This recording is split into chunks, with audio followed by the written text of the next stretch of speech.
समंदर की शाही करूं, लेखन सब बन राय।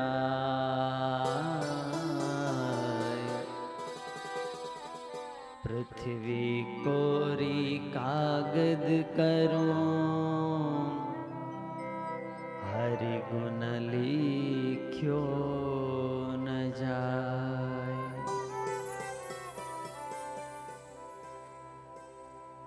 अनंत और अपार परमात्मा की पावन कथा गंगे में स्नान करे,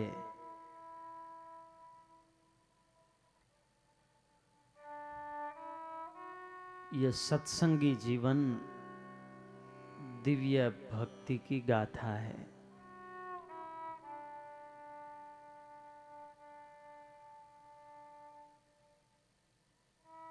जो अपना मार्ग स्वयं कर सकता है वो ये भागीरथी के वैराग्य के घाट पे स्नान कर सकता है। गहन जल में जो गोता लगा सकता है वो वैराग्य रूपी घाट में स्नान कर सकता है। मगर जिसको किनारे बैठ के मधुरे शीतल जल का आस्वाद करना है, कलश भर के गंगा का तीर्थ जल ले जाना है,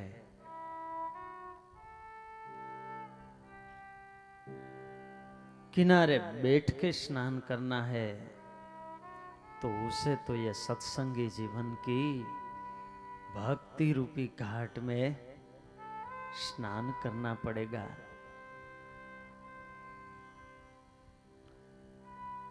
गढ़पुरनी गाथा एटले सर्वस्व समर्पणनी गाथा। गढ़पुरनी गाथा एटले उत्तम प्रेम अने बलिदाननी गाथा। साचो भक्त भगवानना चरणमां क्यां सुधी न्योछावर थई शके छे, एनी गाथा जोवी होय ने तो दिव्य गढ़पुरनी गाथामां प्रवेश करवो पड़े। शतानंद स्वामीनी कलम गढ़पुरमां प्रवेश करे छे, पछी 1.5 प्रकरण सुधी बहार निकळवानुं नाम लेती नथी।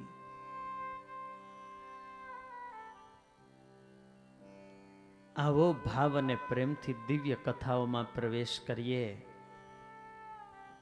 सुव्रत मुनि कहे, राजन,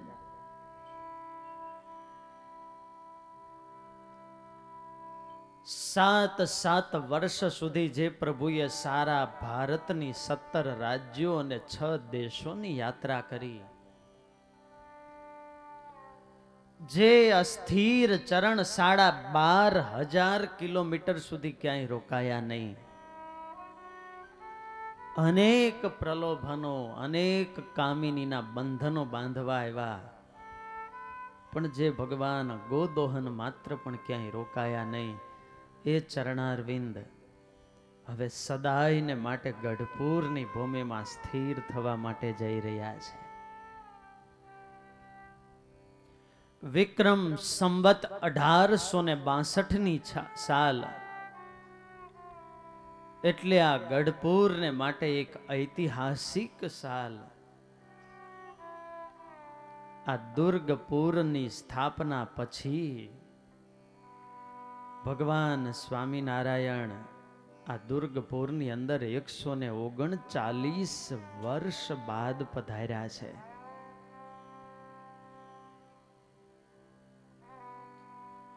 खूब ज भाव अने प्रेमथी आ परिवारे भगवान श्री हरिनु दुर्गपुरनी अंदर स्वागत कर्यु छे। ढोल शरणाई वागे छे, सौने अपार आनंद छे। आज गढ़पुरनु एक एक रजहकण नाची उठ्यु छे। पक्षीओ मधुरा कलरव द्वारा भगवान ने वधावी रह्या छे। नगरवासीओ ए धाये धाम काम सब त्यागी, धाये धाम काम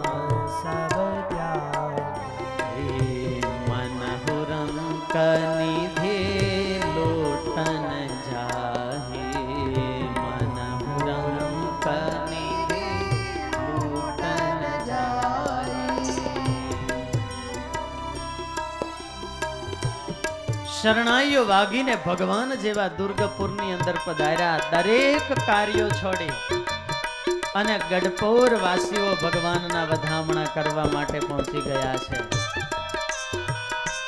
અબીર, ગુલાલ, ચંદન, ચોખા, હીરા, માણેક અને મોતીઓથી પુષ્પોની વૃષ્ટિ દ્વારા ભગવાનને વધાવ્યા છે. રંક માણસને સુવર્ણ નિધિ પ્રાપ્ત થાય ને એ મેળવવા માટે જેમ દોટ મૂકે,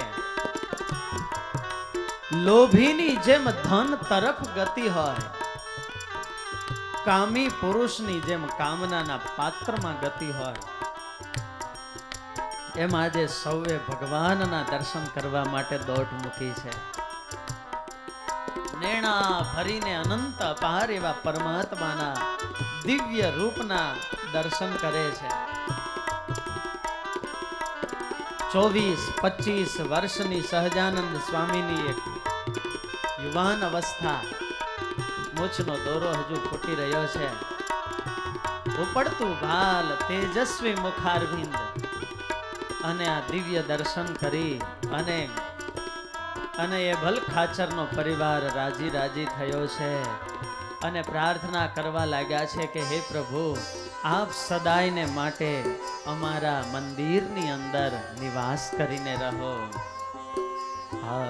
મંદિરે પધારો પિયા શ્યામ સોહાગી, મંદિરે પધારો પિયા શ્યામ સોહાગી, મંદિરે પધારો પિયા શ્યામ સોહાગી.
ભગવાન દુર્ગપુરમાં પધાર્યા. લીંબ વૃક્ષના પક્ષીઓએ પણ ભગવાનનું સ્વાગત કર્યું.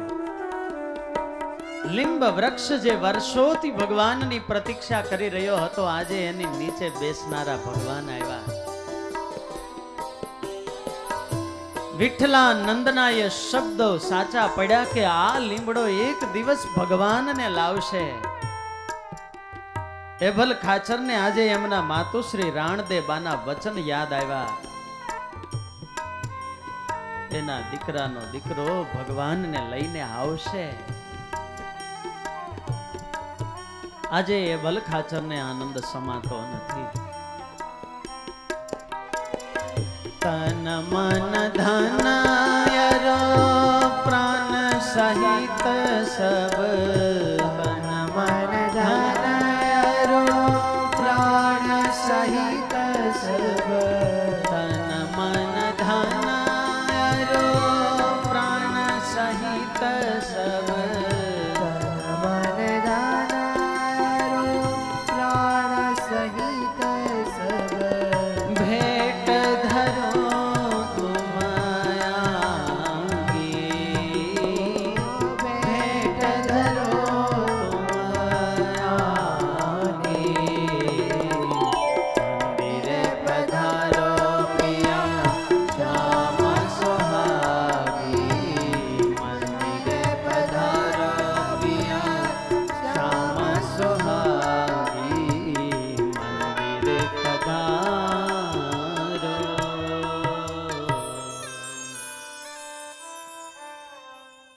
ખૂબ જ ભાવ અને પ્રેમથી એભલ ખાચરે ભગવાન સ્વામિનારાયણનું સ્વાગત કર્યું છે.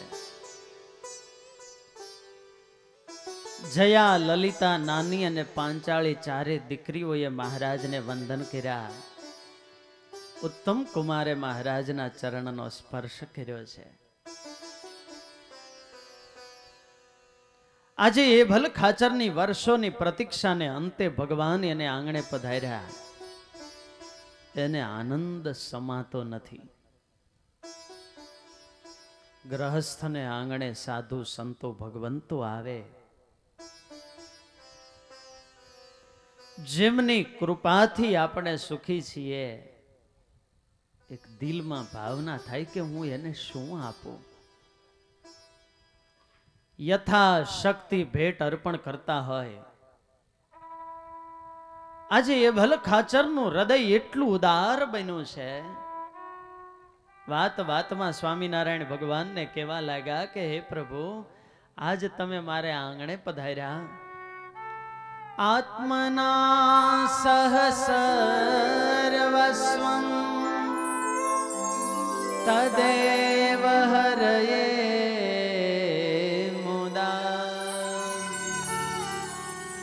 વદેયમે તત્સર્વં હિ ઇત્યેવં રાજ્ઞવેદયત.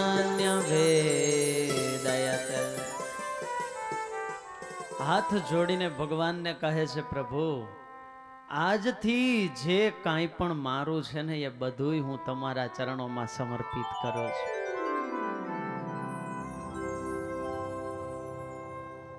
ચાર બારના મારા ઓરડા, 6.5 પટ્ટાના ગામ વાળો મારો આ ગઢડાનો ગરાસ, પ્રભુ લક્ષ્મી વાડી, રાધા વાવ, મારી જેટલી જમીન છે, મારી બધી જ સંપત્તિ પ્રભુ હું આપના ચરણોમાં સમર્પિત કરી દઉં છું.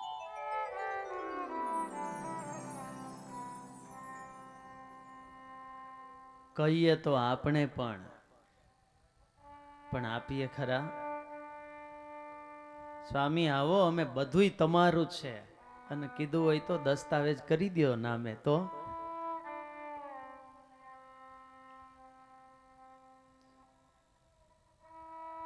પ્રભુ આ તો મારી બધી ભૌતિક સંપત્તિ થઈ, આ લોકની સંપત્તિ થઈ, જડ સંપત્તિ થઈ. પ્રભુ મારી જેટલી ચૈતન્ય મિલકત છે ને એ પણ પ્રભુ આપના ચરણોમાં અમે સમર્પિત થઈએ છીએ. પ્રભુ હું, મારા પત્ની, 5 બાળકો અને પ્રભુ મારો આખો પરિવાર પણ આપણી સેવા માટે, આપની સેવામાં સમર્પિત છે. અને આવું સમર્પણ જ્યારે કર્યું ને, આજુબાજુમાં ઉભેલા કાઠી દરબારો કેવા લાગ્યા છે, ધન્ય છે ભલ બાપુ તમારા સમર્પણને, ધન્ય છે ભલ ખાચર તમારી સમજણને. ભગવાનને રાજ્યો દેનારા મળ્યા, મોટા મોટા મઠ દેનારા મળ્યા, પણ સર્વસ્વ અર્પણ કરનારા તો તમે મળ્યા. અને નિષ્કામ ભાવનાથી બદલાની ઈચ્છા વિના જે આપવામાં આવે ને એને જ સાચું સમર્પણ કહેવાય. સમર્પણ 4 શબ્દ છે. સ એટલે સમય અર્પણ.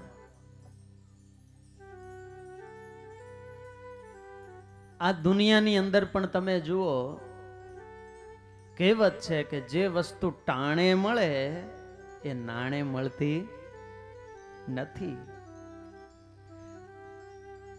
સમર્પણનો જેમ મહિમા છે એમ યોગ્ય સમયે સમર્પણ કરવાનો મહિમા છે.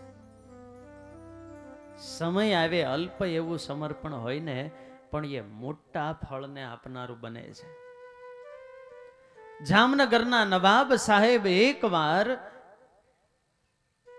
એમના મહેલની અંદર રાત્રિના સમયે સૂતેલા. જામનગર પરગણાના બધા નાના મોટા ગરાસદારો અને ખંડિયા રાજાઓ પણ આવેલા. આજુબાજુના મહેલની અંદર એ પણ સૂતેલા. સેવકો પણ બધા નિદ્રાધીન થયેલા. અને રાત્રિના સમયે 10-11 વાગ્યાનો સમય થયો ને આ જામનગરના રાજા હતા ને એને તલપ લાગી હોકો પીવાનું મન થયું. સેવકો તો જાગતા જ હોય એટલે એને તો સુતા સુતા કહ્યું કે હુક્કા લાવ. સેવકો સુતેલા, કોઈને ખ્યાલ નહીં.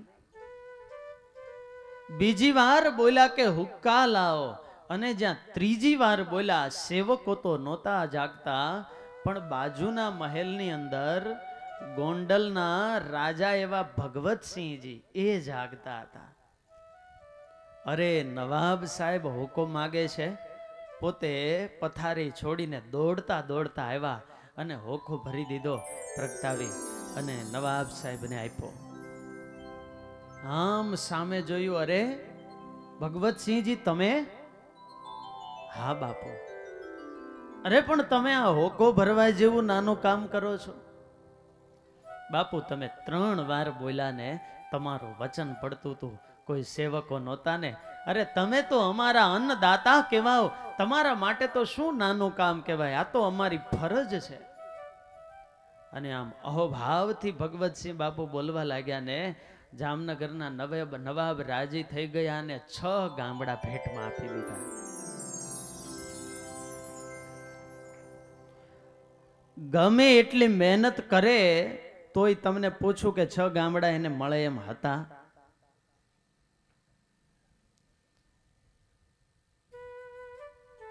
જે વસ્તુ મહેનત કરતા મજૂરી કરતા નથી મળતી એ વસ્તુ ઘણીવાર કૃપાથી મળતી હોય છે, પણ યોગ્ય સમયની કિંમત છે. સમયને ઓળખતા આવડે તો એની કિંમત છે. ગુરુદેવ શાસ્ત્રીજી મહારાજના ગુરુ હતા પુરાણી શ્રી ગોપીનાથ દાસજી સ્વામી. સિંહ જેવું નિડર વ્યક્તિત્વ, વિદ્વાન, શ્રોત્રિય અને બ્રહ્મનિષ્ઠ. સ્વામી જ્યારે વરતાલ અભ્યાસ કરતા, સ્વામીની યુવાન અવસ્થા, અને એ વખતે મહારાજને મળેલા અદ્ભુતાનંદ સ્વામીની છેલ્લી અવસ્થા. 125 વર્ષ સ્વામી આ લોકમાં રહેલા. કડુના એ કલ્યાણ દાસ લગ્નના 4થા ફેરે માંડવો છોડીને નીકળી ગયેલા ને સાધુ થયેલા.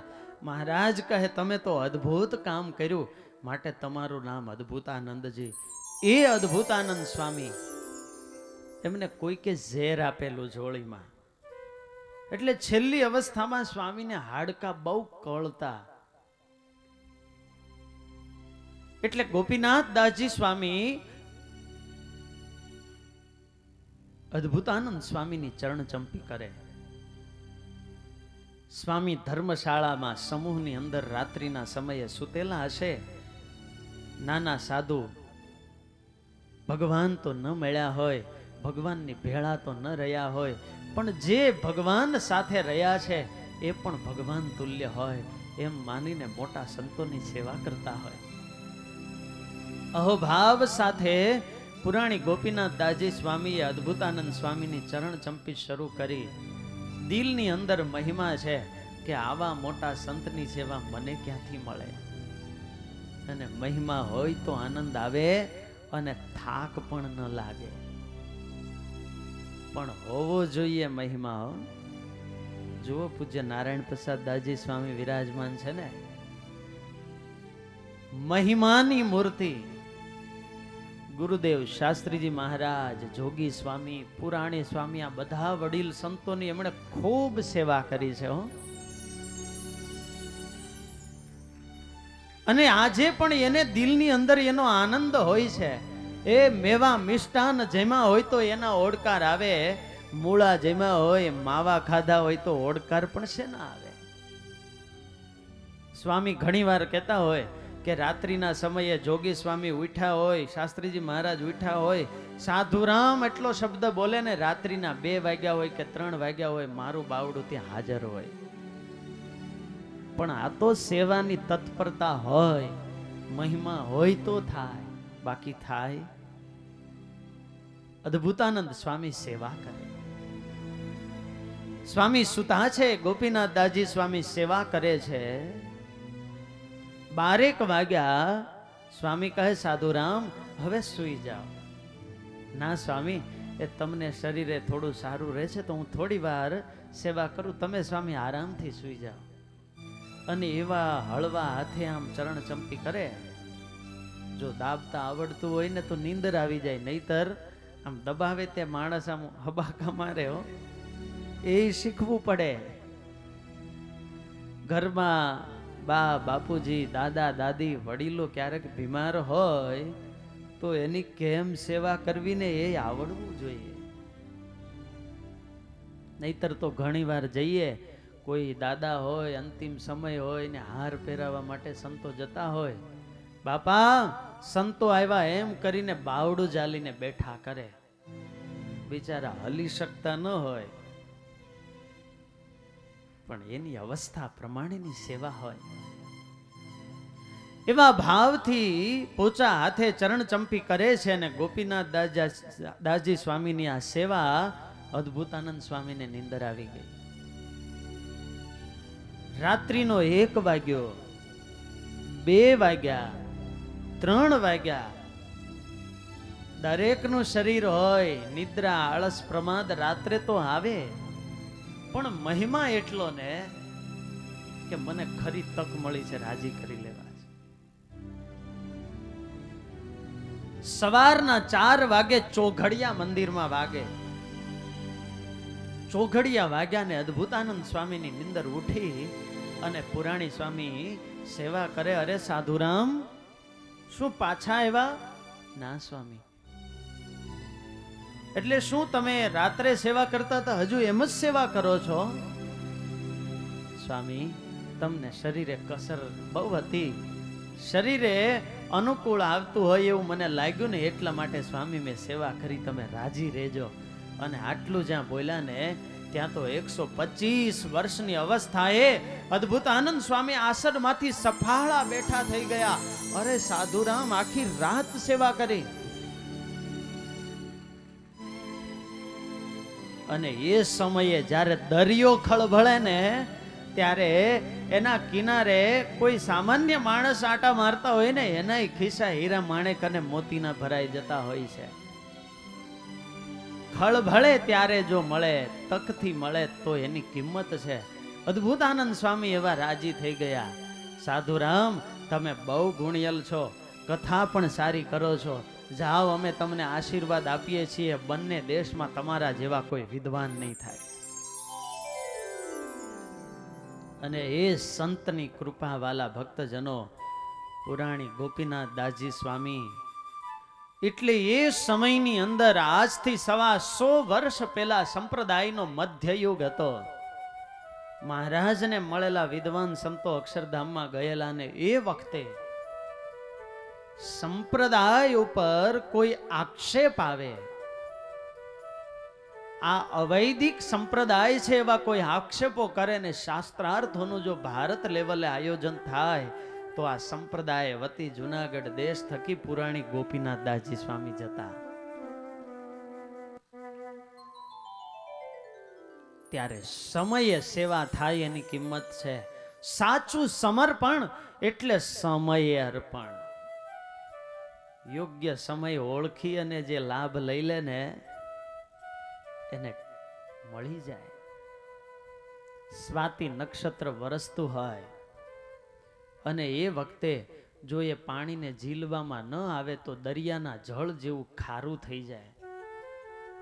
અમુક પ્રકારના છીપ છે એ પાણીમાં રહીને એ પાણીના બૂંદને જો અધરો અધર ઝીલે તો એના ખોટા મોતી થાય. પણ સ્વાતિનું બુંદ વરસે છે એ ખ્યાલ આવે અને એ છીપ જો ઉછળી અને એ જળને અધરો અધર ઝીલી લે ને તો વાલા ભક્તજનો એનું 1.25 લાખનું સાચું મોતી થતું હોય છે. કિંમત શ્રદ્ધા અને તત્પરતાની હોય છે. આયોજનો તો ઘણા થતા હોય. આ ગામના આયોજન પર સંતો રાજી શા માટે છે? તો કે સમય આવ્યો, હજુ 15-20 દિવસની વાર હતી ને આ ગામના યુવાનોએ આમ ઉછળીને આયોજન ઉપાડી લીધું ને એટલે સંતો રાજી થાય. મોર પત્ની બિંદુ આવતા રતેલીએ છે રસે ભરે લડા, તેનો મયુર થાય તદવત, થાય પડતા બિંદુના ઢેલડા. જ્યારે અષાઢ ઋતુની અંદર કાળા ઘેરા વાદળ થયા હોય અને એ વખતે મોરલો થનગનતો હોય, કળા કરીને નૃત્ય કરતો હોય. મોરની સૃષ્ટિ છે એ બુંદ સૃષ્ટિ નથી. ઇન્દ્રિય દ્વારા એ ક્યારેય વિષય સુખ ભોગવતો નથી. મોર જ્યારે આનંદમાં હોય અને નૃત્ય કરતો હોય ને, ત્યારે એની આંખમાંથી હર્ષાશ્રુ પડતા હોય. એ વખતે એની આજુબાજુમાં ઢેલ ફરવા લાગે અને એની આંખમાંથી બિંદુ પડે. એને જો અધરો અધર ઢેલ ઝીલી લે ને તો એમાંથી મયુર થાય તદવત, એનો ગર્ભ રહે ને એમાંથી મોરલો થાય. નીચે પડે અને દાણાની જેમ એ ટીપું લઈ લે તો પડતા બિંદુના ઢેલડા. પછી એની શોભા ન હોય. વાલા ભક્તજનો, આ અધરો અધર સંતોના વચનને ઝીલું ને એટલે જુઓ આ મોરલો ખીલ્યો છે. સમયે અર્પણ, સ પછી આવે મ. મ એટલે મન મૂકીને અર્પણ. યથાશક્તિ, એને સંસ્કૃતમાં એની અનુવૃત્તિ વ્યુત્પત્તિ થાય શક્તિમ અનતિક્રમ્ય ઇતિ યથાશક્તિ. પોતાની લિમિટ સુધી આપવું ને એને યથાશક્તિ કહેવાય. ગઢપુરની અંદર ગોપીનાથજી મહારાજનું મંદિર બને. સ્વામિનારાયણ ભગવાને કહ્યું કે ભક્તો, તમે શું સેવા કરશો ગોપીનાથજી મહારાજની? કોઈ દરબારો કહે મહારાજ અમારા 100 રૂપિયા, 200 રૂપિયા, કોઈ 5,000 રૂપિયા લખાવા લાગ્યા. એક ગરીબડા બ્રાહ્મણ, ફાટેલા તૂટેલા લોગડા, નામ હતું દુબળી ભટ્ટ, મહારાજની પાસે આવ્યા ને ચિથરીમાંથી 1/2 રૂપિયો કાઢ્યો અને મહારાજના ચરણની અંદર મૂક્યો. પ્રભુ, મારી આ નાની એવી ભેટ. ભક્તો આટલી બધી ભેટ લખાવતા ને એના વચ્ચે 1/2 રૂપિયો સ્વામિનારાયણ ભગવાન હાથમાં લઈને સામે જોઈ રહ્યા અને મહારાજ બોલ્યા કે ભક્તો, એ હવે ગોપીનાથજી મહારાજના શિખર ચડી ગયા. શું વાત કરો છો મહારાજ? મહારાજ કહે હા, આ ભૂદેવે દાન આપ્યું ને, એટલું દાન આપ્યું ને એટલે ગોપીનાથજી મહારાજના શિખર ચડી ગયા. કેટલું દાન આપ્યું મહારાજ? મહારાજ કહે 1/2 રૂપિયો. લ્યો મહારાજ, આ 100, 200, 500, 1000 નહીં ને 1/2 રૂપિયામાં એવું તો શું થવાનું? મહારાજ કહે જુઓ દરબારો, એ તમારી પાસે લાખ રૂપિયા હોય ને તમે 100 રૂપિયા ને 1000 રૂપિયા લખાવો છો. ધર્મના કામમાં તો કેટલુંક વાપરવાનું હોય હે? 1% નહીં હો. તમારી પાસે તો કેટલું છે, છતાંય એમાંથી તમે આટલું આપો છો. અને આ ગરીબડા બ્રાહ્મણ દુબલી ભટ્ટ આખી જિંદગીની એની કમાણી જે કાંઈ હતું ને એ 1/2 રૂપિયો હતો. એણે એનું સર્વસ્વ આપી દીધું ને માટે શિખર ચડી ગયા. One should play fairly when he has winning cards. જીવનની અંદર સુખના દિવસો ક્યારેય લાંબો સમય ટકતા નથી. માટે જ્યારે આપણા દિવસો હોય ને ત્યારે આપણી શક્તિ પ્રમાણે એના દ્વારા સત્કર્મ કરી લેવું જોઈએ. જેતપુરના આલા ખાચર, દુષ્કાળનો સમય અને ગરીબ પ્રજાને માટે રાજાએ એના ધનના ભંડાર ખુલ્લા મૂકી દીધા. ડાયા દિવાનજીને ચિંતા થાય કે અન્ન મળતું નથી, ધન ક્યાંયથી મળતું નથી ને આમ જો ભંડાર ખુલ્લા મૂકી દેશે તો રાજ્યની તિજોરી ખાલી થઈ જશે. દીવાને સલાહ આપી, મહારાજ આમ ન કરાય. પણ રાજાના હાથમાં તો સત્તા હોય, એનું મન ઉદાર, એટલે એણે તો દાનનો પ્રવાહ શરૂ રાખ્યો. દીવાનોએ મીટિંગ કરી શું કરવું. પછી એક બોર્ડ લખ્યું હો, અને એની અંદર શબ્દ લખ્યો કે મહારાજ, આપતકાળ માટે સાચવી રાખવું જોઈએ. રાજાએ જોયું કે સૂચન આવ્યું છે એટલે રાજાએ નીચે લખી નાખ્યું કે ભાગ્યશાળીને ક્યારેય આપતકાળ હોતો જ નથી. દીવાનોને થયું રાજાએ તો સામે જવાબ આવ્યો એટલે ફરીવાર નીચે વિદ્વાનોએ મળીને સાર કાઢ્યો ને લખ્યું કે મહારાજ, ભાગ્ય ક્યારે રૂઠી જાય ને એનું કઈ નક્કી હોતું. એટલે આલા ખાચરે વળી નીચે વાક્ય લખ્યું કે ભાગ્ય જ્યારે રૂઠી જાય ત્યારે સંઘરેલું પણ ટકતું નથી. દીવાનજી અને કહેવા લાગ્યા, અરે મહારાજ કંઈક રાખો. એ તો જ્યારે પૈસો હોય ત્યારે આ બધા લોકો તમારી પાસે આવતા જ હોય. મહારાજ ગોળ હોય ને ત્યાં માખ્યું તો આવે. માટે આપણે આપણી ક્ષમતા પ્રમાણે અપાય. બહુ આગ્રહ કર્યો ને એટલે રાજાએ દીવાનજીને કહ્યું કે કઈ વાંધો નહીં દીવાનજી, સાંજે અમારા મહેલમાં આવજો. સાંજે દીવાનજી ત્યાં ગયા ને એટલે પૂછ્યું કે તમે આજે શું કહેતા હતા. બસ મહારાજ, આમ ધનના ભંડાર ખુલ્લા ન મુકાય. હા, હું તો બસ એટલું કહેતો હતો કે ગોળ હોય ને ત્યાં માખ્યો આવે. અને મહેલના મધ્ય ભાગની અંદર રાજાએ ગોળનું ભીલું તૈયાર રાખેલું. જુઓ દીવાનજી, આ ગોળનું ભીલું, એકેય માખ દેખાય છે? અરે મહારાજ, તમે પણ ખરી વાત કરો છો. માખ્યો દિવસે આવે રાતે ન આવે. અરે દીવાનજી, મારે એમ જ તમને કેવું છે, દિવસ હોય ને ત્યારે જ આપણી પાસે કોઈક આવે, બાકી કોઈ આવતું. આજે મારો દિવસ આવ્યો છે તો મને આપી લેવા દો. અને આ સમર્પણની દુનિયા એક જુગારની દુનિયા જેવી હોય છે.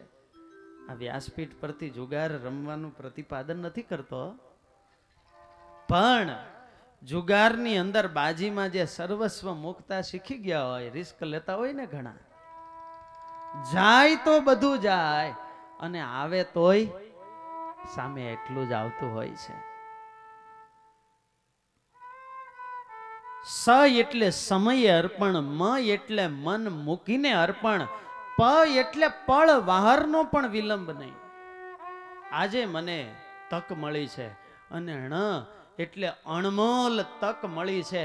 આવા અહોભાવની સાથે અર્પણ કરવામાં આવે ને એને સાચું સમર્પણ કહેવાય. આજે એભલ ખાચરે પોતાનું સર્વસ્વ ભગવાનના ચરણોની અંદર સમર્પિત કરી દીધું છે. વાલા ભક્તજનો, એક ભક્ત સમુદાયની આ ભાવના હંમેશા રહી છે. સ્વામિનારાયણ ભગવાને પણ કહ્યું કે મત્તમ વિશિષ્ટાદ્વૈતમ, મેં આપણો વિશિષ્ટાદ્વૈત મત છે. તો આ મતનો સાર શું?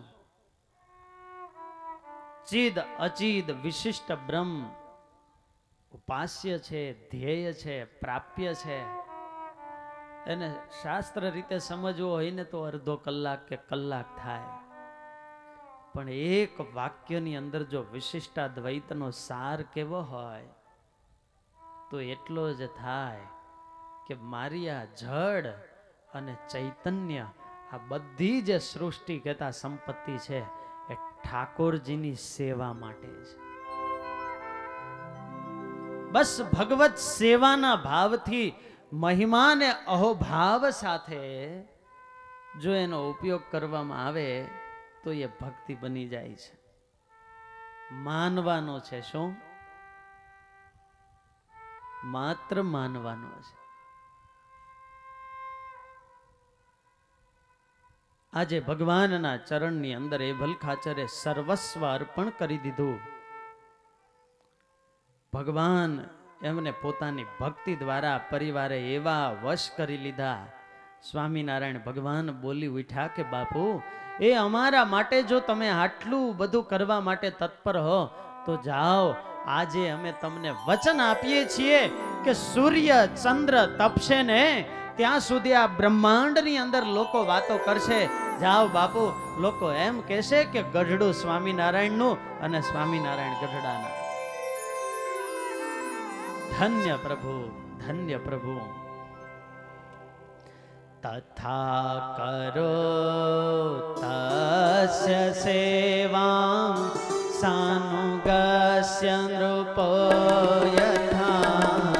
તથા કરો તસ્ય સેવાં સાનુગસ્ય નૃપો યથા.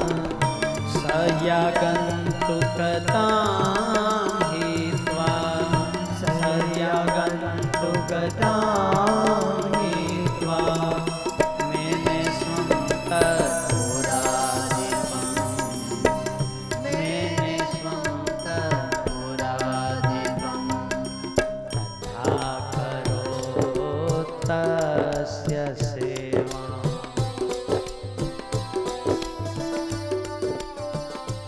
આ પરિવાર એવો તો ભગવાનની સેવામાં લાગી ગયો, એવી ભગવાનની સેવા કરવા લાગ્યો. સહ્યાગંતુકતાં હિત્વા. સ્વયં પરમાત્મા પોતે ભૂલી ગયા કે અમે આગંતુક છીએ, મહેમાન છીએ. જાણે પોતે જ ગઢપુરના રાજા હોય ને, ઘર ધણી હોય ને, એવી રીતે રહેવા લાગ્યા. મેને તત્પુરાધિપં મેને સ્વં તત્પુરાધિપં.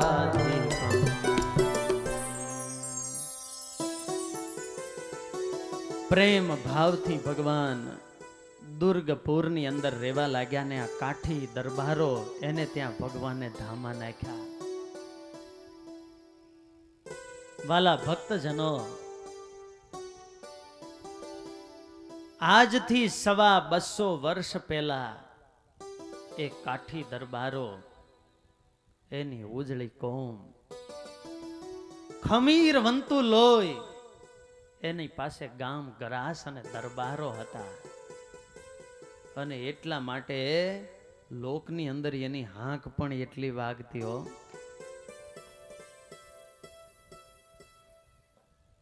સવારે ઉઠીને સૂર્યનારાયણને વંદન કરી લે. બાકી તો એ જમાનાની અંદર, આજે તો બહુ બધા વર્ગની અંદર બહુ વ્યવસ્થિતતા છે પરસ્પર, પણ એ જમાનામાં રાજા જેવો એનો વૈભવ ગણાતો. મ્યાનમાંથી નીકળેલી તલવાર લોહી ચાખ્યા વિના મ્યાન ન થાય. જેટલી ભૂમિમાં એની ઘોડીના ડાબલા ફરે એ ભૂમિ એની ગણાય. જેને નાથવા માટે તો અંગ્રેજ સલ્તનત હોય કે ગાયકવાડ સરકાર, બધા નિષ્ફળ ગયેલા. અને એ કાઠી દરબારો, એને વાલા ભક્તજનો સ્વામિનારાયણ ભગવાને વશ કર્યા છે. હિમાલયમાં શ્રીપુરમાં સ્વામિનારાયણ ભગવાન હતા. સિંહને ઓઠીંગણ દઈને બેઠેલા ને એ વખતે લોકો વાતો કરતા. બીજો કહે પશ્ચિમ દેશ જ્યાં છે, કાઠી તણો ત્રાસ ઘણો જ ત્યાં છે. જો વર્ણિયા સોરઠ દેશ જાય, જરૂર કાઠી જનવશ થાય. આ વર્ણી જો સોરઠ દેશમાં જાય ને તો ખરેખરું કામ થાય, એ કાઠીઓને વશ કરે. આમ તો ચારણના કથન પ્રમાણે મહાભારતમાં વિરાટ રાજાની ગાયોને વાળવા માટે ક્ષત્રિયોએ ના કહી, એટલે મહારથી કર્ણએ પૃથ્વી ઉપર લાકડી પછાડી અને એમાંથી એક પુરુષ ઉત્પન્ન થયો, કાષ્ઠમાંથી ઉત્પન્ન થયો, માટે કાષ્ઠિક કહેવાયો. અને તેનું અપભ્રંશ થઈને કાઠી થયું છે. આ કાઠીની ઉત્પત્તિ કેમ થઈ? કચ્છની અંદર એમને પાવર નામનું રાજ્ય મળ્યું. આ વૃતકેતુના વંશજો એ બધા કાઠીઓ કહેવાય. પટગીર, પાવરા, માંજરિયા, તોરિયા, બેલ, જેબલિયા, નરટેરા આ એ વૃતકેતુના પુત્રો થયા. અને દરેકની અલગ અલગ કાઠી શાખાઓ થઈ અને એ કાઠીની 211 શાખાઓ થઈ. શાખાયત અને અયરતિયા એમ બે પ્રકારના કાઠીઓ એમાં આવે. ખાચરની 28 શાખાઓ, ખુમાણની 25 શાખાઓ, વાળા વંશની 30 શાખાઓ, અવરિયાની આડા કાઠીની 106, ધાધલની 13, આમ ટોટલ 211 શાખાઓ છે. ખાચર, ખુમો, વાળો, લાલુ, વદા, માણ, સંતબાઈ, ચારે ભાંડરું શોભે સદા, જેણે પ્રજ જમાય. સૌથી પહેલા વિસળા પટગીર થયા અને એને 3 પુત્રો વાળો, ખુમાણ અને ખાચર થયા. અને એ વાળાજી એમના ખુમોજી થયા, એના માણસુર એમના પુત્ર મુળુ, એમના શેલાયત, એમના નાગપાલ, એમના કાળા ખાચર થયા. 1515 ની અંદર ચોટીલાના રાજા જગસ્યા પરમાર સાથે યુદ્ધ કરી એમણે ચોટીલા જીતી લીધું. અને એ કાળા ખાચર એમના 4 પુત્ર ફાગમલજી, રામ, દેવાયત અને નાગસુર.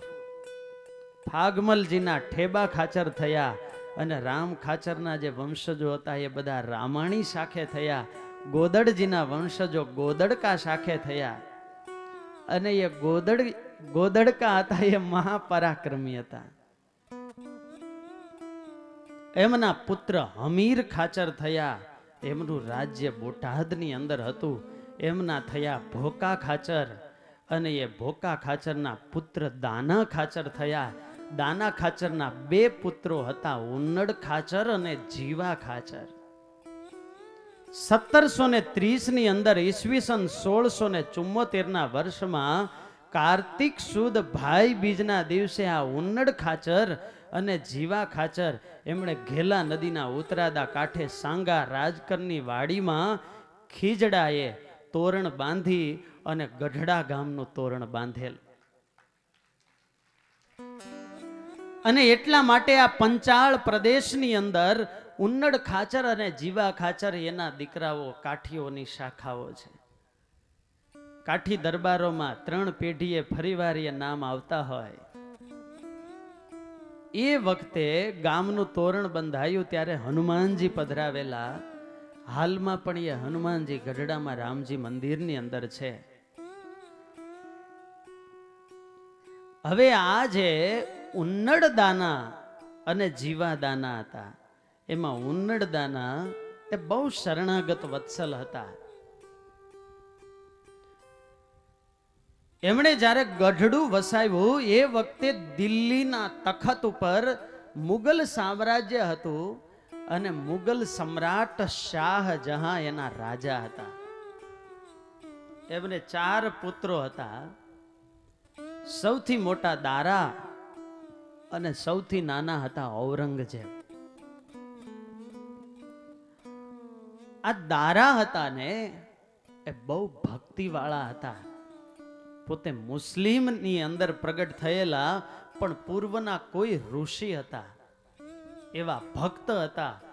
અને ભારતીય સદગ્રંથો અને સંસ્કૃત સાહિત્યની અંદર એને અપાર પ્રેમ હતો. એટલે વેદો પુરાણો એનું અધ્યયન આ દારાએ કરેલું. અને સંસ્કૃત શાસ્ત્રોને એમણે ફારસી તરજુની અંદર ટ્રાન્સલેશન કરેલા. શાહજહાં પછી દિલ્હીના વારસદાર આ દારા હતા. પણ નાનો ભાઈ ઔરંગઝેબ એની મતિ એટલી કુટિલ એટલે પિતાને જેલમાં પૂરી દીધા અને બીજા 3 ભાઈઓને મારવાનું કાવતરું કર્યું. દારાને ખ્યાલ આવી ગયો કે હવે મને જીવતો નહીં છોડે, એટલે એ ત્યાંથી ભાગે છે, દેશ પરદેશ ફરી વળી પાછો એ ભારતમાં આવે છે. કચ્છ થઈ, કાઠિયાવાડ થઈ અને એ દારા ગઢડાની અંદર આવે છે. આ ઉન્નડ દાના હતા, એમનું શરણું સ્વીકાર્યું, બહુ શરણાગત વત્સલ હતા. અને આ ઔરંગઝેબનું લશ્કર શોધતું આ પંચાળ દેશની અંદર આવ્યું અને ખ્યાલ આવ્યો કે ગઢડાની અંદર દારા છે. એટલે શરણાગત વત્સલ હતા, એટલે ઉન્નડ ખાચરને યુદ્ધ થયું એ મુગલોની સાથે, અને યુદ્ધની અંદર ઉન્નડ ખાચર શહીદ થઈ ગયા. આ ઉન્નડ ખાચર એમનો વંશ, ગઢપુરનો વંશ. આપણે જવું છે એભલ ખાચર તરફ. ગુજરાતના દક્ષિણના સમુદ્ર કિનારે એક પ્રાચીન તીર્થ આવેલું છે, ગોપનાથ મહાદેવનું તીર્થ. ત્યાં વાલ્મીકી ઋષિનો અવતાર કહેવાય એવા ગોપાળ બ્રહ્મચારી કરીને બહુ મોટા સમર્થ અને સિદ્ધ સંત થયા. એમના શિષ્ય આત્માનંદ સ્વામી થયા. પૂર્વાશ્રમનું નામ એનું વિશ્વંભર ભટ્ટ હતું. એ વિશ્વંભર ભટ્ટ દામનગર અને આસોદરના વિસ્તારની અંદર રહેતા, ઈશ્વરીય વિભૂતિ હતા, એવા સમર્થ હતા. લોકો એને ભગવાન માનીને પૂજતા. આ વિશ્વંભર ભટ્ટ ઉર્ફે આત્માનંદ સ્વામી એના શિષ્ય થયા મેનનાથજી. અને એ મેનનાથજી એના શિષ્ય હતા ગઢડાના ઉન્નડ ખાચર અને એભલ ખાચરના દાદી એવા રાણદેબાઈ. આ રાણદેબાઈ એનું મોસાળ હતું આ દામનગર. એટલા માટે એમને મેનનાથજીની બહુ સેવા કરતા. આ ઉન્નડ ખાચરના પુત્ર એવા આ ઉન્નડ ખાચરને કોઈ પુત્ર નહોતો. ગઢડાનું મોટું પરગણું, આટલી સંપત્તિ, પણ કોઈ પણ પુત્ર નહીં. એટલે રાણદેબાઈ જ્યારે દામનગર જતા ને ત્યારે મેનનાથજીને પ્રાર્થના કરતા કે કંઈક કૃપા કરો, અમારે ઘેર પારણું બંધાય. અને એ વખતે પ્રસન્ન થઈ અને મેનનાથજી એમણે આ એભલ ખાચરના દાદી એવા રાણદેબાઈને આશીર્વાદ આપેલા કે તમારે ત્યાં પાડરસિંગાને માર્ગે ભગવાન પરશુરામના પધરાવેલા કુંભનાથ મહાદેવ એમની તમે પૂજા કરો. પછી એમણે એમ કહ્યું, નિશાની આપી કે તમારા દરબાર ગઢની ગૌશાળાની અંદર પીપળા નીચે એક માંડવ ઋષિનું પૂજેલું નીલકંઠ મહાદેવનું એક શિવલિંગ છે.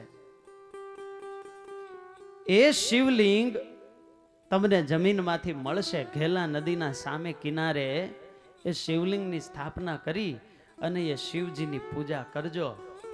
એ શિવજી પ્રસન્ન થઈને તમને પુત્ર આપશે. આવા આશીર્વાદ રાણદેબાઈને આપ્યા. ગૌશાળામાં પીપળા નીચે એ જ જગ્યાએથી શિવલિંગ પ્રાપ્ત થયું. મેનનાથજીએ સાથે સાથે કહેલું કે શિવજીએ દીકરો આપ્યો એની નિશાની શું? તો કે એના જમણા કાનનો ભાગ શિવલિંગ જેવો હશે અને તમે એનું નામ બાવા ખાચર પાડજો. શિવજીની પૂજા કરતા કરતા પુત્ર થયો. જમણો કાન શિવલિંગ જેવો હતો એટલે ઉન્નડ ખાચરના પુત્ર એનું નામ પાડવામાં આવ્યું બાવા ખાચર. એટલે આ પરિવાર પરંપરાથી શિવજીની પૂજા કરતો. કાઠી દરબારોના આરાધ્ય દેવ સૂર્યનારાયણ.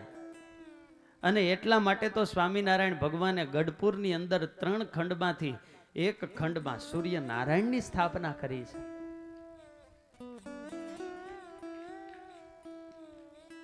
પણ આ બાવા ખાચરનો જન્મ શિવજીની કૃપાથી થયેલો એટલે પરંપરામાં શિવ પૂજા થતી. બાવા ખાચર પછી બાવા ખાચરને ત્યાં એભલ ખાચરનો જન્મ થયો. એટલે નાનપણથી એભલ ખાચરને નિયમ હતું કે દરરોજ સવારે પેલા નીલકંઠ મહાદેવનો અભિષેક થાય, અભિષેક કરીને પછી જ મુખમાં અન્ન અને જળ મૂકવા. ભગવાન સ્વામિનારાયણ પોતે દુર્ગપુરની અંદર પધાર્યા છે.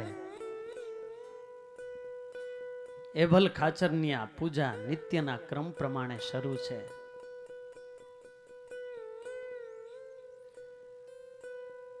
એવામાં એક દિવસ વર્ષા ઋતુ અને અનરાધાર વરસાદ પડ્યો.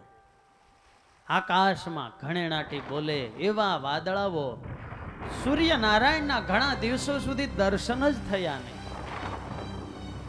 મેઘ છાયું વાતાવરણ આખો દિવસ રહે અને વરસાદ બંધ થવાનું નામ ન લે. ધરતી પણ એટલી તૃપ્ત થઈ ગયેલી કે પાણી સંઘરવા માગે નહીં, એટલે ચારે બાજુથી પાણીના સરવડા ઘેલા નદીની અંદર જાય. પથરાળ વિસ્તાર, અંદર પાણી ઉતરે નહીં, એટલે વરસાદનું પાણી બધું નદીઓમાં આવે. અને આ કાઠિયાવાડની નદીઓ વરસાદ આવતો હોય ત્યારે ગાંડીતુર બને અને અઠવાડિયા પછી ખાલી ખમ. એક ધારો વરસાદ 3 થી 4 દિવસ સુધી આવ્યો. આ ઘેલાનો એટલો ઊંચો પ્રવાહ, વાંજાળ પાણી, એટલે સામે કિનારે જવાય એવી કોઈ પરિસ્થિતિ જ નહીં. આમ ચક્કર આવી જાય એટલું વેગમાં પાણી જાય. એભલ ખાચરને તો નિયમ કે શિવજીના દર્શન કર્યા વિના અન્ન જળ મુખમાં મૂકવું નહીં. 4 દિવસ વીતા બાપુએ પાણીનું ટીપું પણ મુખમાં મૂક્યું નથી. અને આ સમાચાર લાડુબાઈએ સ્વામિનારાયણ ભગવાનને આપ્યા કે મહારાજ, પ્રભુ આપ સર્વ અવતારના અવતારી છો.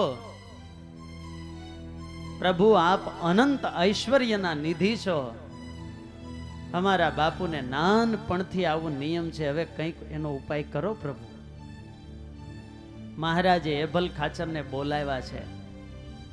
મહારાજ કહે, બાપુ શું તમારે શિવજીના દર્શનનો નિયમ છે? હા મહારાજ. એમના આશીર્વાદથી અમારો આ વંશ ચાલે છે, માટે સમજણો થયો ને ત્યારથી પ્રભુ શિવજીની પૂજા કર્યા વિના મુખમાં અન્ન જળ મૂક્યા નથી. મહારાજ કહે, નીલકંઠ મહાદેવ સિવાય બીજા મહાદેવના દર્શન કરો તો ન ચાલે? ના મહારાજ, દર્શન તો મારે નીલકંઠ મહાદેવજીના જ કરવા પડે. એમ મહારાજે દરબારગઢના પ્રાંગણની અંદર મહારાજે આમ હાથ કર્યો. મહારાજ કે, જોઈ લ્યો બાપુ, આમાં તમારા ક્યાં નીલકંઠ મહાદેવ છે? અને આમ હાથ કર્યો ને ત્યાં આંગણાની અંદર એને કેટલાય શિવલિંગના દર્શન થયા. બાપુ જોઈ લ્યો, આમાં તમારા નીલકંઠ મહાદેવ ક્યાં છે? અને એભલ ખાચરની તો 4 આંખો થઈ ગઈ. અરે આવું શું જોઈ રહ્યો છું? અરે મહારાજ, આ બધું શું છે? મહારાજ કહે, તમે અમને કેવા સમજો છો બાપુ? અને એમ કહી અને મહારાજે કહ્યું કે બાપુ અમારી સામે જુઓ. એભલ ખાચરે ભગવાન સ્વામિનારાયણના મુખારવિંદ સામે દ્રષ્ટિ કરી અને ત્યાં જ એભલ ખાચરને સમાધિ થઈ.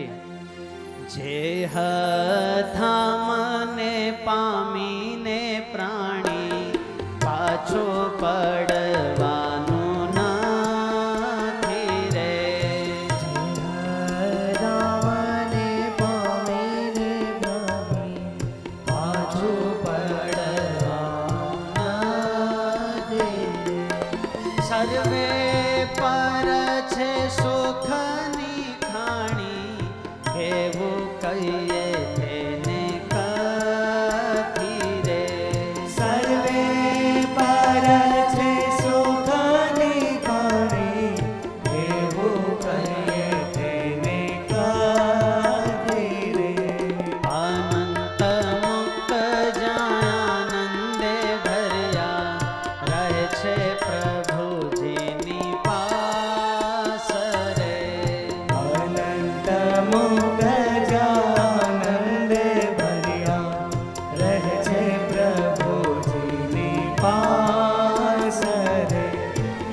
સુખનો દરિયા પિયા કરી રહ્યા વાસ રે. એ ભલ ખાચર ને સમાધિ થઈ અને અનંત અપાર એવા માયાથી પર દિવ્ય અક્ષરધામ ની અંદર પહોંચ્યા છે. કોટાન કોટી મુક્તો ભગવાન શ્રી હરિની ઉપાસના કરે છે, ભગવાનની સ્તુતિ કરે છે, એવા દર્શન થયા. જે સ્વામિનારાયણ ભગવાન એ ભલ ખાચરના દરબારગઢની અંદર પધાર્યા છે, એ જ નારાયણ દિવ્ય તખત પર બિરાજમાન છે, એવા દર્શન થયા. શિવ બ્રહ્મા ઇન્દ્ર આદિ ભગવાનની સ્તુતિ કરે છે ને એવા દર્શન થયા. શિવજી તો યથા વૈષ્ણવાનામ યથા શંભો, શિવજી મહારાજ ભગવાનની સ્તુતિ કરે ને આ દ્રશ્ય જોયું. એ ભલ ખાચરને થયું, અરે આ તો મારી સામે આવ્યા, એ તો ભગવાનના પણ ભગવાન છે. તેજ મધ્ય સિંહાસન શોભે, ત્યાં બેઠા બહુ નામી રે. તેજ મધ્ય સિંહાસન શોભે, ત્યાં બેઠા બહુ નામી રે. નિષ્કોળાનંદ કહે મન લોભે, પૂર્ણ પુરુષોત્તમ પામી રે. નિષ્કુળાનંદ કહે મન લોભે, પૂર્ણ પુરુષોત્તમ પામી રે. પૂર્ણ પુરુષોત્તમ પામી રે. પૂર્ણ પુરુષોત્તમ પામી એ ભલ રે. ખાચરને નિશ્ચય થયો, જેવા સમાધિમાંથી જાગૃત થયા ને એટલે દોડીને સ્વામિનારાયણ ભગવાનના ચરણ પકડી લીધા. મહારાજ, આજથી દર્શન કરીને જ મુખમાં અન્નજળ મૂકીશ, પણ નીલકંઠ મહાદેવના નહીં પ્રભુ, હવેથી આપના.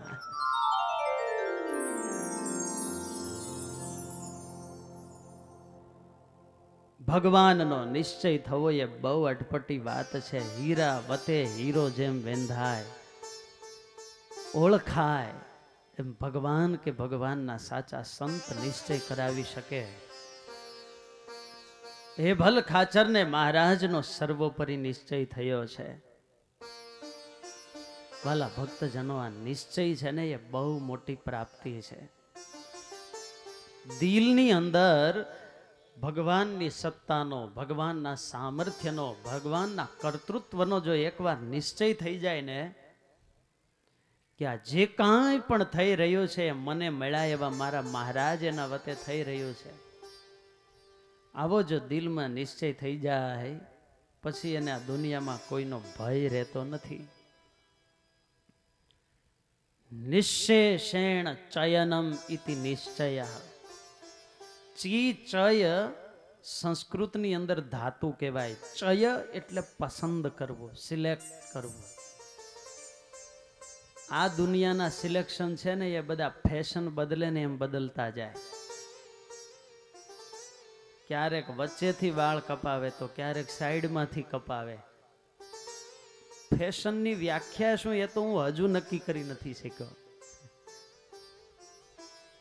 અત્યારે કેવી વિચિત્ર ફેશન નીકળી છે, કપડાને ફાડીને પહેરવાની. એમ લાગે કે આનો પરિવાર કેવો ગરીબ હશે, અને હકીકત એ દયાજનક સ્થિતિ કહેવાય. હો,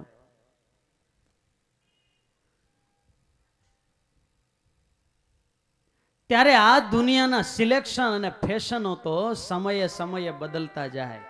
અનેક પ્રકારની સિલેક્શન હોય. શાકભાજી લેવા જઈએ તો પહેલા તો કયું શાક લેવું, મરચા લેવા, રીંગણ લેવા, તો રીંગણ નક્કી કરો તો એની અંદર પણ પાછું સિલેક્શન આવે. નાના રીંગણ, મોટા રીંગણ, એ ઓળો કરવો હોય તો એના રીંગણ. મરચા લેવા તો મરચી લેવી, ઘોલર મરચા લેવા, પટ્ટી મરચા ભજીયા થાય એવા મરચા લેવા, કેપ્સિકમ લેવા, એમાંય સિલેક્શન. આ દુનિયાના સિલેક્શન બધા બદલતા જાય, પણ એક સિલેક્શન ભક્ત એવું કરે કે જે ક્યારેય બદલવાનું હોય નહીં. સર્વ શક્તિ, સર્વ સત્તા, સર્વ સામર્થ્ય જોયા પછી એક ભગવત્તાનું સિલેક્શન કરે, જેને કહેવાય છે નિશ્ચય. પછી જીવનમાં સુખ આવે કે દુઃખ, પણ મારા પ્રભુનો પ્રસાદ છે એમ માનીને એનો સ્વીકાર કરે. વાદળ જેવા, મેરુ પર્વત જેવા દુઃખ આવે ને તો એ દુઃખમાંથી નિવારણ માટે પોતાના ઈષ્ટદેવને જ પ્રાર્થના કરે. અને આવો જો વિશ્વાસ ભગવાનની અંદર બેસી જાય ને તો ભગવાન છે ને એના બધાય કાર્ય કરે. પણ રોમ રોમની અંદર નિશ્ચય હોવો જોઈએ કે મને જે ઈષ્ટદેવ મળ્યા છે, મને જે ભગવાન મળ્યા છે, જે સ્વામિનારાયણ ભગવાનની હું ઉપાસના કરું છું, એ સર્વ શક્તિ, સર્વ સત્તા, સર્વ સામર્થ્યના નિધિ છે. એના નામ મંત્ર પર વિશ્વાસ હોવો જોઈએ. ગોલીડા ગામના 4 રાજગોર બ્રાહ્મણો, ભીમ, વશરામ, રાઘવ અને રાણો, સંધ્યાનો સમય અને સીમમાંથી ગામ ભણી આવે. આકાશ માર્ગેથી યમદૂતોને એના ગામમાં જાતા જોયા. ખોરડા જેવા મોટા મોટા શરીર. એલા એ જમના કૂતરાઓ કઈ બાજુ? યમદૂતો ભાઈ કોઈને દેખાય પણ નહીં, પણ આ તો સત્સંગ ને યોગ દ્રષ્ટિ વાળા આ બધું દેખી શકે. લેલન ટ્રક આયલો જતો હોય ને અચાનક બ્રેક મારવી પડે ને એમ યમદૂતો તો ઉભા રહી ગયા. આ મૃત્યુ લોકમાં આપણને પોકાર ન રાખો. અને ઉભા રહીને આમ પાછળ જોયું ને ત્યાં તો 4 રાજગોર બ્રાહ્મણો, કપાળની અંદર ભડકા જેવા તિલક ચાંદલા, અને ઉભેલા. કઈ બાજુ?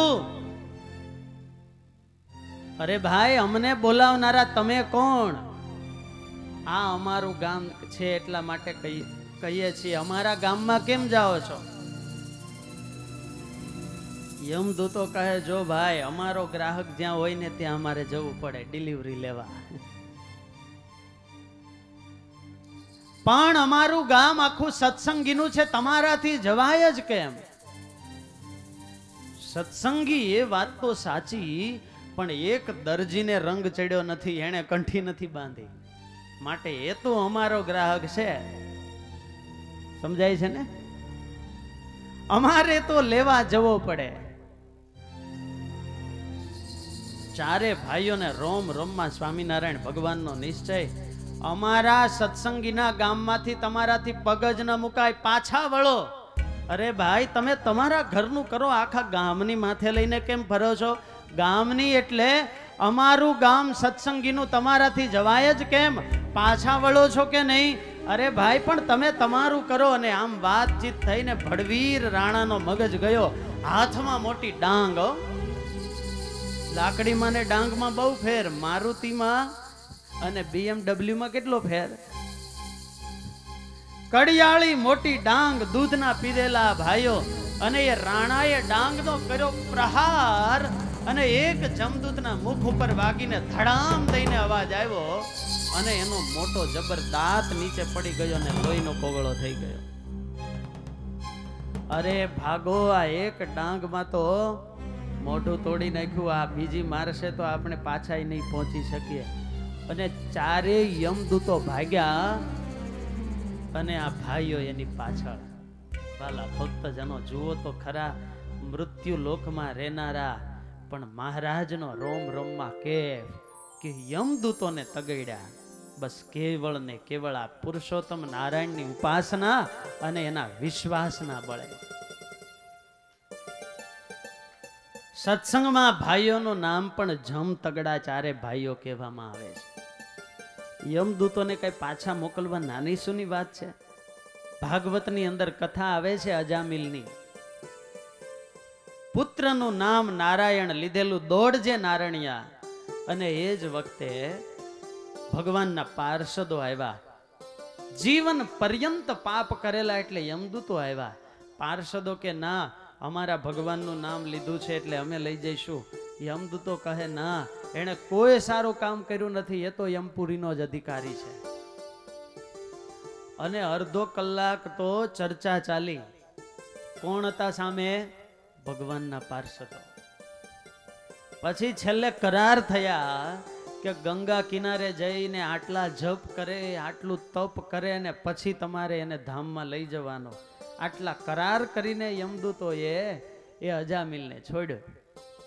અને આમાં તો કોઈ કરારની જ વાત નહીં, સીધી ડાંગ મારી અને યમદૂતોને ભગાડી દીધા. વાલા ભક્તજનો, આ મંત્રનો પ્રતાપ છે.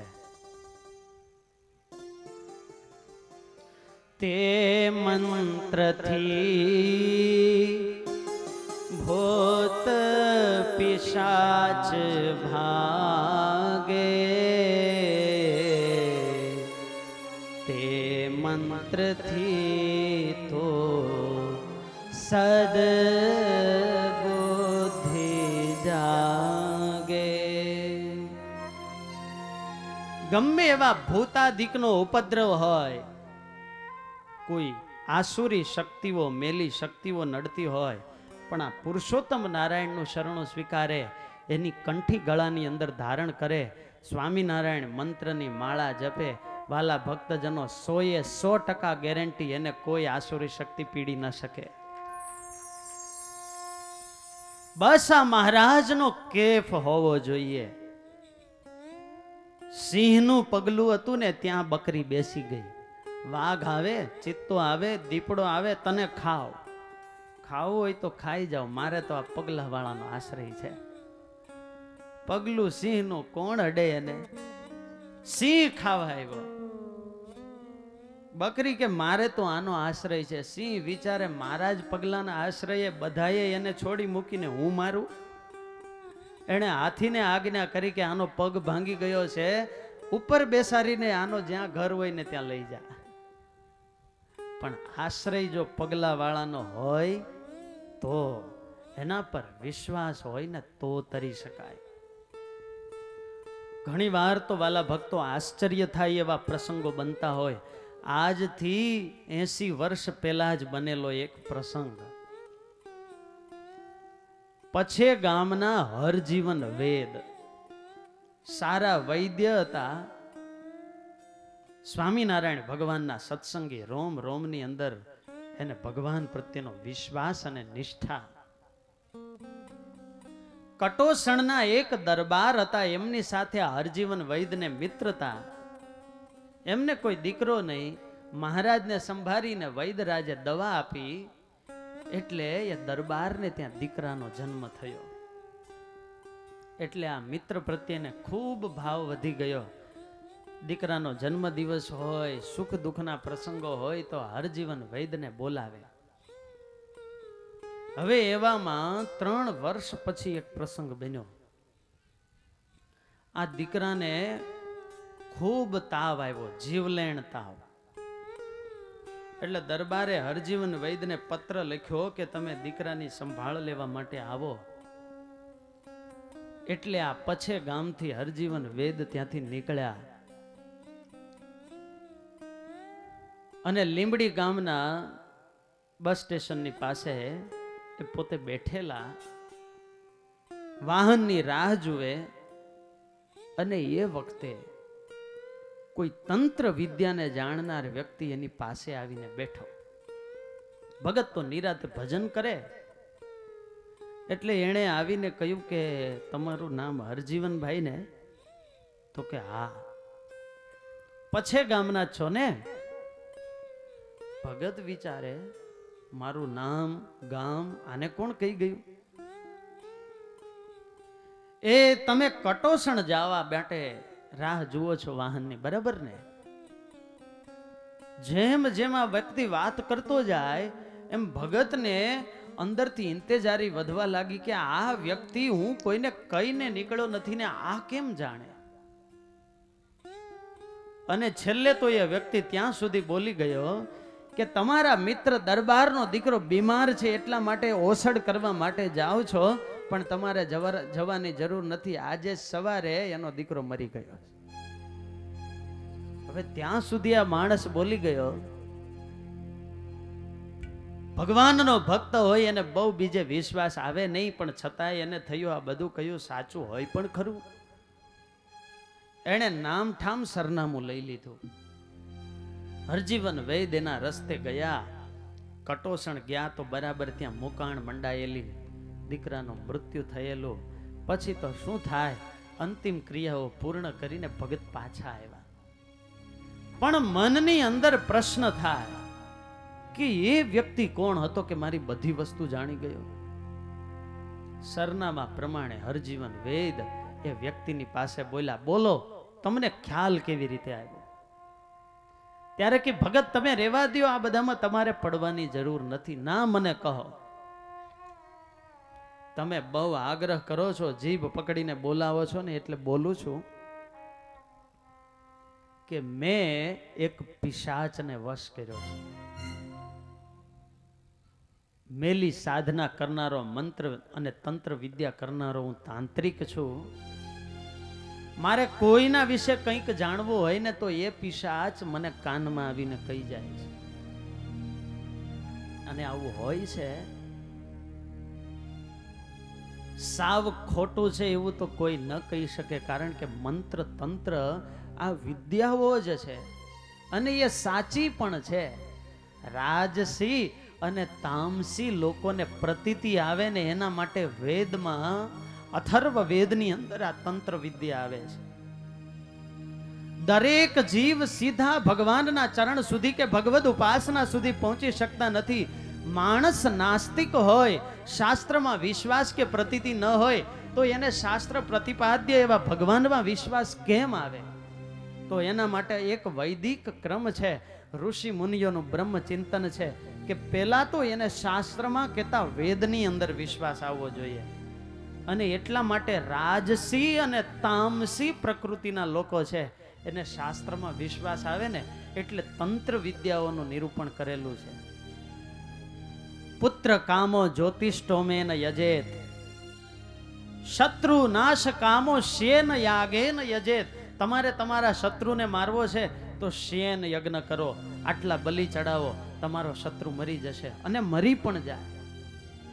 માણસની અંદર તામસી વૃત્તિ તો પડેલી જ છે અને એ પ્રમાણે એ કરવાનો જ હોય, પણ શાસ્ત્રના વિધિ પ્રમાણે જ્યારે એ શત્રુનો નાશ કરે છે ત્યારે શત્રુનો તો નાશ થાય છે, પણ સાથે સાથે એને શાસ્ત્ર પ્રત્યે વિશ્વાસ પેદા થાય છે.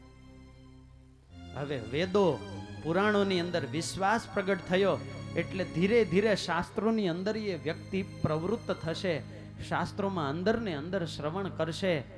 એમ કરતા કરતા જેમ રાજસી અને તામસી માર્ગો બતાવ્યા છે એમ શાસ્ત્રોએ સાત્વિક માર્ગો પણ બતાવ્યા છે. ભગવાન સુધી પહોંચવાના દિવ્ય અને નિર્ગુણ માર્ગો પણ બતાવ્યા છે. ધીરે ધીરે જીવ ભગવાનની નજીક થશે, ભગવાનની ભક્તિ કરતો થશે, એને અંતરની અંદર જે શાંતિ વર્તવા લાગશે એટલે ખબર પણ નહીં પડે, રાજસી તામસી પ્રવૃત્તિ છૂટી જશે અને જીવ ભગવાન સુધી પહોંચી જશે. ત્યારે આ તંત્ર વિદ્યા છે એ વિદ્યા સાચી છે, વૈદિક છે, ખોટી ન કહી શકાય. પણ જેને ભગવાન સુધી પહોંચવું છે, માયાથી પર થવું છે ને, એના માટે તો ભગવદ ઉપાસના છે. તંત્ર વિદ્યા તો એને આ લખ 84 ફેરવે અને ભૂતાદી યોનિની અંદર ભટકાવનારી વિદ્યા છે. એક બહુ મોટા તાંત્રિક જુઓ, એક આપણું વિશ્વ છે ને, એમ સાચો વિદ્વાન હોય ને, ગહન શાસ્ત્રનું નિરંતર ચિંતન કરતો હોય તો વિદ્વાનનું પણ એક વિશ્વ હોય છે. જ્ઞાનીને આ બ્રહ્મમય દ્રષ્ટિથી આ જગત સંતોષ રીતે દેખાતું હોય છે. આપણને જેમ પદાર્થ દેખાય, ભૌતિકતા દેખાય, એમ વૈજ્ઞાનિક હોય એને આની અંદરના રહસ્યો દેખાય. એમ તાંત્રિક વ્યક્તિ હોય, તંત્ર વિદ્યા સિદ્ધ કરી હોય, એને ભૂમિના દોષો, ક્યાં કેવા પ્રેતાત્માઓ ફરે છે ને એને આ જગત પણ દેખાતું હોય. સમજાય છે ને? એનું પણ એક વિશ્વ હોય છે. એક બહુ મોટા તાંત્રિક આપણે ત્યાં નીલકંઠ ધામની અંદર થોડા દિવસ આવતા અને ભગવાનના મંદિરમાં એક ખૂણાની અંદર થાંભલા પાસે દરરોજ આમ એકાગ્રતાથી બેસે. હવે આપણે કાયમી ત્યાં રહેવાનું હોય એટલે આમ વિચાર આવે કે આ વ્યક્તિ કોણ છે. મોટો ચાંદલો કરેલો હોય, કાળા દોરા હાથમાં બાંધેલા હોય અને દરરોજ ત્યાં કલાક કલાક આંખો બંધ કરીને બેસે. એટલે એક દિવસ મેં એને પૂછ્યું તમે કોણ છો? તો કે સ્વામી એ રહેવા દ્યો.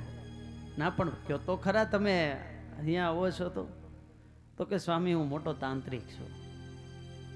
એટલે આપણને તો જિજ્ઞાસા જાગે, કોઈની પાસેથી કંઈક જાણવા મળે. પુસ્તકમાંથી જેમ શીખવા મળે ને એમ વાલા ભક્તો માણસોના મસ્તકમાંથી પણ ઘણું શીખવા જેવું હોય છે. જેમ જેમ ફરીએ, જેમ જેમ લોકોને મળીએ, એમ આપણને પણ નવું નવું જાણવા મળે. એટલે મને થોડી જિજ્ઞાસા જાગી, પૂછ્યું, અને વાતમાં તો એટલી ઊંડી બધી વાતો કરી. તમે કયો ને સ્વામી, અત્યારે હું આટલા મંત્રો બોલું ને આ રૂમની અંદર આમ હાથ કરું ને પૈસાની નોટનો બંડલનો ઢગલો થાય. મળવું છે? પ્લસ માઇનસની બધી વાતો કરી. પણ આ વિદ્યા બીજાના માટે અમે વાપરી શકીએ. જો અમારા માટે વાપરીએ ને તો એનો પ્રત્યવાય લાગે, એનું અમને પાપ લાગે ને એની પીડા તો અમારા માટે અસહ્ય હોય છે. બીજાનું શું થાય? તો કે બીજાનું અંતે તો એમ જ હોય. તો આ શાના માટે છે? તો કે શોર્ટકટ છે, આમાં પડ્યા જેવું નથી. કીધું તો તમે કેમ અહીં આવો છો દરરોજ, મને એ કહો. ત્યારે એ વ્યક્તિએ વાત કરી કે ઘણા કામ કર્યા, ઘણી તંત્ર વિદ્યાઓ અજમાવી, પણ આ સ્થાનમાં આવીને બેસું છું ને આવા વાઇબ્રેશન મને આ પૃથ્વીના ગોળા પર ક્યાંય મળતા નથી. આ સામે પલાઠી વાળીને ભગવાન બેઠા છે, એની અંદર જે શક્તિ છે, એની અંદર જે સામર્થ્ય છે, એ અમારી વિદ્યાના તો 100માં ભાગમાં પણ ન આવે એવું અનંત સામર્થ્ય એની અંદર છે. બસ એ શાંતિ મળે છે ને એટલે હું આવું છું. જેને ભગવાન સુધી પહોંચવું હોય ને એને આ માર્ગો તો છોડવાના હોય છે. હવે આ હરજીવન વૈદ આ તાંત્રિકની પાસે પહોંચ્યા. એણે કહ્યું કે મેં પિશાચને વશ કર્યો છે. હવે ભગતનું મન ફર્યું. હમણાં હું વાત કરતો તો આટલા નોટના બંડલ પણ આવે, ઘણાના મન ફરી ગયા છે. કૃપા કરીને મારી પાસે કોઈ આવતા નહીં હો.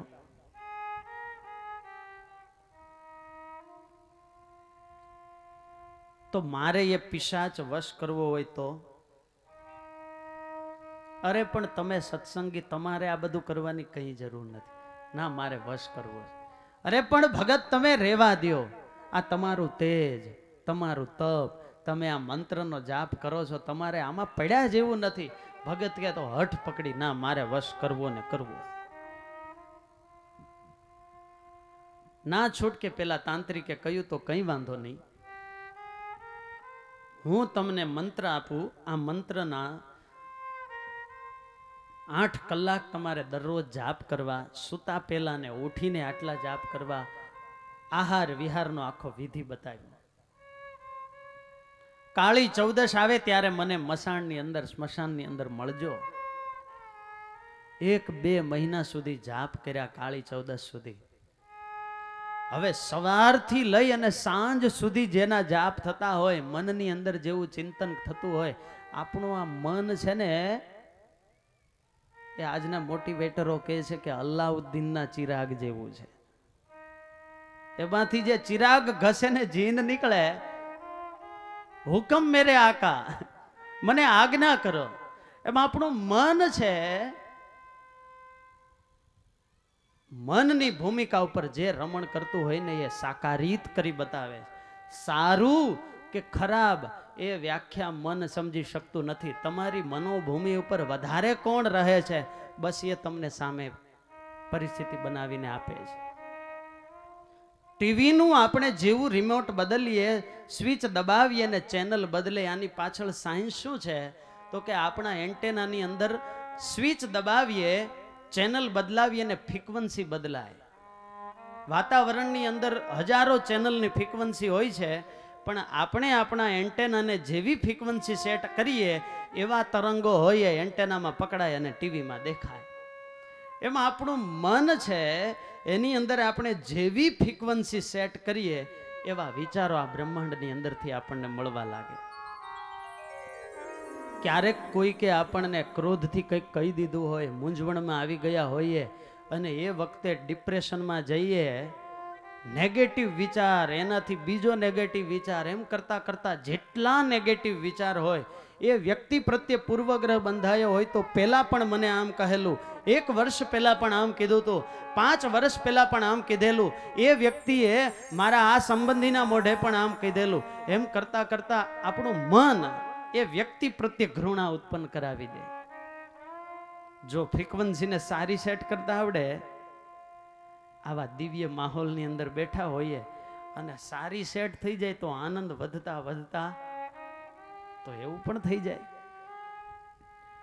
હવે 2 મહિના સુધી મંત્ર તંત્ર અને એ મેલા પદાર્થો અને જાપ કરવા લાગે એટલે સહેજે એની અસર વર્તે. કાળી 14નો દિવસ આવ્યો અને હરજીવન વૈદ્ય એ પોતે સ્મશાનમાં ગયા. કાળી મિર્ચ, અડદ યજ્ઞ કર્યો, હોમ કર્યો, હાડકાઓ હોયમાં, અને છેલ્લે જ્યાં રાત્રિના 12 વાગ્યા ને એટલે એક કુંડાળું બનાવી દીધું. બસ તમે હવે આની અંદર બેસો અને તમે બસ આ મંત્રનો જાપ કરો, થોડી જ વારમાં તમારી સામે પિશાચ આવશે, તમે ડરશો નહીં. વશો ભવ આટલું બોલશો ને એટલે એ પિશાચ તમને વશ થઈ જશે. હરજીવન વૈદ્ય કુંડાળાની વચ્ચે બેઠા જાપ કરવા લાગ્યા. 12 વાગ્યા ને પિશાચ આવ્યો. આમ આવ્યો ખરો, ભયંકર અવાજ સંભળાય, એના પગ સામે પણ મુખ પાછળના ભાગમાં. ઘણો સમય વીતો, પિશાચ સામે જુએ નહીં. ભગત બોલ્યા, પણ તું મારી સામે તો જો. અને એ વખતે પિશાચ બોલ્યો, એલા ભગત, તારા કપાળની અંદર આ ટીલું તાણ્યું છે, તારું તેજ એટલું છે ને કે હું તારી સામે જોઈ શકતો નથી. ભગત વિચારમાં પડી ગયા, આ તો ગજબની વાત કરે છે. એટલે તો કે તું જે ભગવાનનું ભજન કરે છે ને, એ ભજન કરતા કરતા તારી અંદર એટલી તાકાત આવી ગઈ છે કે અમે તો તને અડી તો શકીએ શું, તારી સામે પણ નથી જોઈ શકતા. તો એટલે શું, સ્વામિનારાયણ ભગવાન આટલા મોટા ભગવાન છે? અરે મોટાની વાત શું કરો છો, અમારા જેવા તો કરોડો હોય ને તો એની પાસે 1 ભાગમાં પણ ન આવે એવા મોટા ભગવાન છે. ભગતને સાચો સત્સંગ થયો, નિશ્ચય થયો, પણ કોના થકી? પિશાચ થકી થયો. પ્રેમથી બોલો જય સ્વામિનારાયણ. એ જ વખતે ભગત પાછા જાગી ગયા. ઓહો, હું આ ક્યાં પડ્યો, બધું ત્યાં નાખી અને ભગત નીકળી ગયા. ત્યારે વાલા ભક્તજનો, આવો મોટો સ્વામિનારાયણ મંત્ર મળ્યો છે, સ્વામિનારાયણ ભગવાન મળ્યા છે, જેનું સ્મરણ માત્ર ભૂત પિશાચ, અરે યમદૂતો હોય તો એ પણ એની પાસે ન આવી શકે. એક વખત અલૈયા ખાચર એના ઘરના આંગણામાં ઢોલિયા પર બેઠેલા અને એક કુંભાર ખોરડા ઉપર નળિયા ચાળે. બરાબર એ જ વખતે એનો અંતકાળ આવ્યો ને એને યમદૂતો દેખાયા. હવે અંતકાળ તો ક્યાં આવે કઈ નક્કી નથી. આ માણસ એટલો ભયભીત થઈ ગયો ને એટલે સીધો ખોરડા પરથી નીચે પડ્યો. અલૈયા ખાચર બેઠેલા ને એટલે એના ઢોલિયા નીચે સંતાઈ ગયો. બાપુ, બાપુ મને બચાવો, યમદૂતો આવ્યા, બાપુ મને બચાવો. ભગત તો માળા ફેરવતા હતા, ઊભા થઈ, સ્વામિનારાયણ સ્વામિનારાયણ, કોણ છે? અને આમ બોલ્યા ને ત્યાં યમદૂતો ભાગી ગયા. વાલા ભક્તજનો, કલ્પના તો કરો, માળા કરતા હોય ને એક મંત્ર જાપના ફળેથી એ યમદૂતોને ભગાવી દે અને જીવને અક્ષરધામ સુધી પહોંચાડી દે. ત્યારે આવો બળિયો સ્વામિનારાયણ મહામંત્ર આપણને મળ્યો છે. એ મંત્રનો ઉપાસક એનો આ સમગ્ર વિશ્વની અંદર સર્વત્ર વિજય થતો હોય. અને એટલા માટે પુરુષોત્તમ પ્રકાશના ગ્રંથની અંદર નિષ્કુળાનંદ સ્વામીએ બહુ સરસ લખ્યું, હે જીની રભેની નો બચુવા ગેયું રે, નિરભેની નો બચુવા ગેયું રે, હે જીજી ત્યાં ના જાંગીર